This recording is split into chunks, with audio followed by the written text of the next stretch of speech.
By the early 1950s, psychiatrists discovered their next miracle cure. A chemical originally designed to kill parasites in pigs, their new discovery hindered brain function in much the same way as shoving an ice pick into the eye socket. It was an old treatment in a new disguise.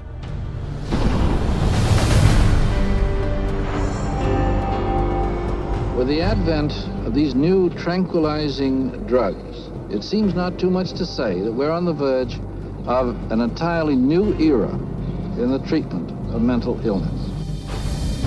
Dubbing it a chemical lobotomy, Canadian psychiatrist Heinz Lehmann described Thorazine as a simple, easy-to-take pill with the same effects as psychosurgery, but without the mess. Thorazine provided psychiatry with the entry into mainstream medicine. It had its magic bullet. If I'm a psychiatrist and I have to spend an hour talking to someone in psychotherapy, there's only so much I can charge for that hour.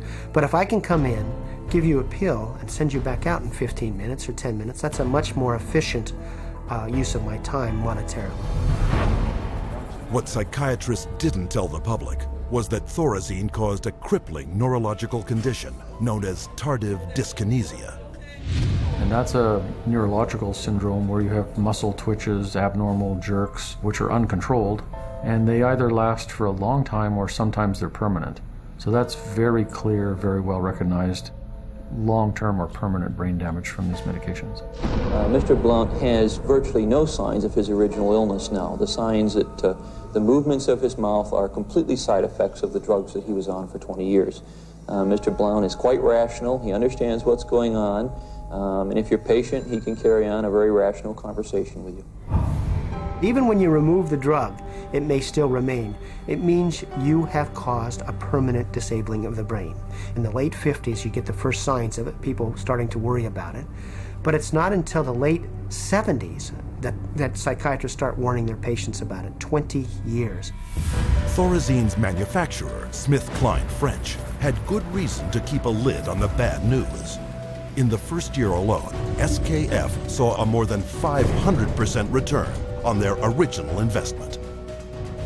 With the public and the press kept in the dark about the severe and disabling side effects, prominent doctors and psychiatrists met in Puerto Rico to lay the groundwork for the expansion of psychiatric drugs far into the future. Psychiatrist Dr. Nathan Klein wrote this in the conference's final report. The present breadth of drug use may be almost trivial when we compare it to the possible number of chemical substances that will be available for the control of selective aspects of man's life in the year 2000. Dr. Klein spearheaded a movement flooding new psychiatric wonder drugs onto the global marketplace, backed by a massive publicity machine, spending hundreds of millions of dollars. Psychiatry was now an industry of drug pushers. By 1970, the American Psychiatric Association was so dependent on drug company money that 30% of its annual budget came from pharmaceutical advertisements in its official journals.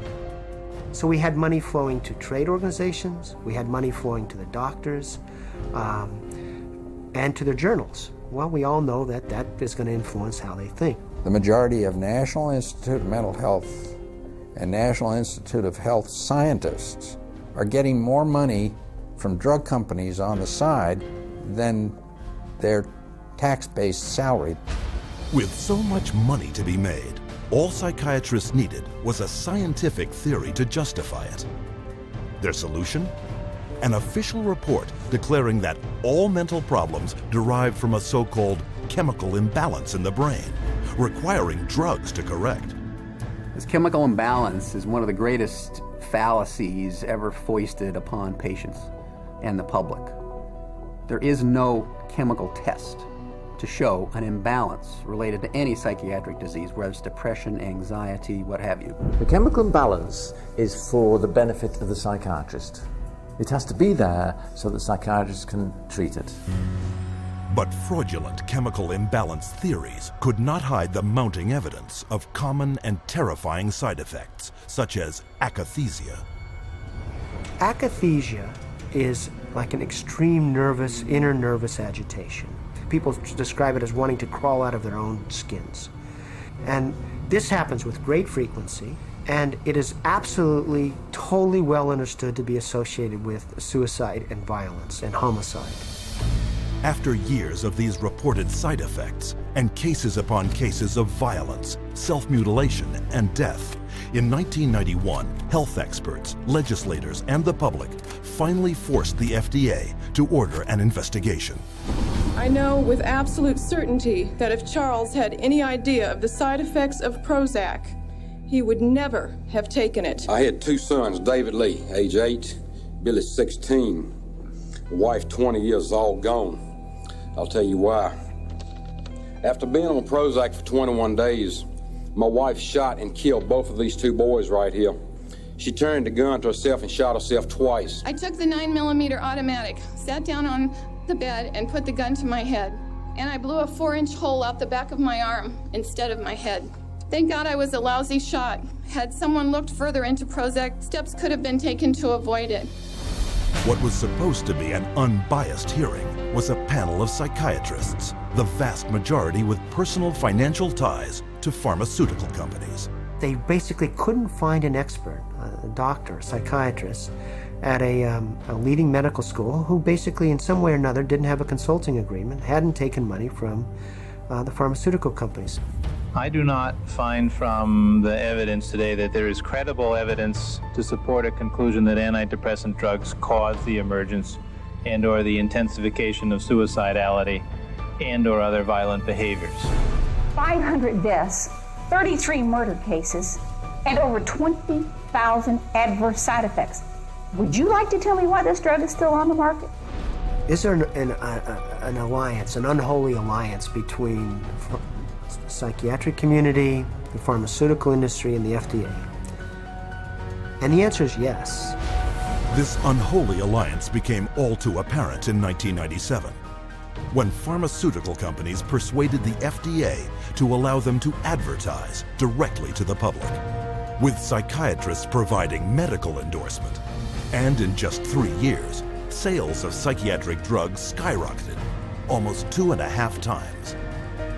When the numbers of violence and suicide victims shot through the roof, public outrage finally forced the FDA to issue warning labels on antidepressants. But by then, 13 years had passed, billions of dollars had been made, and psychiatrists were marketing their next wonder drugs. Over 120 million of the world's population are taking psychiatric drugs, backed up by fake science and endorsed by regulators who are bought and paid for.